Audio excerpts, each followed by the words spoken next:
With the ability to understand ourselves, we can return to our original cooperative and loving state. We can be all we can be on behalf of all humanity.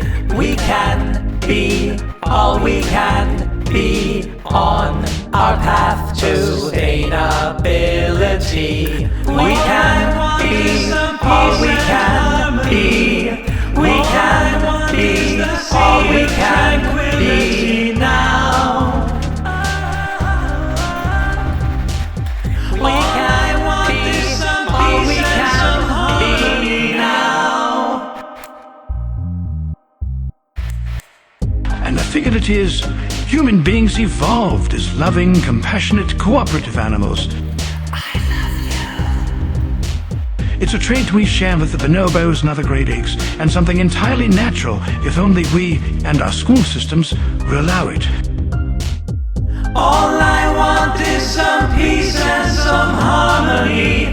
All I want is the sea of tranquility now. Let's do it. With what our science has now reviewed, we know that to boldly go where no man has gone before really means going back to where almost all hominids had already been, working to multiply and liberate rather than divide and conquer. But this time fully conscious. We can do so much better, we better do.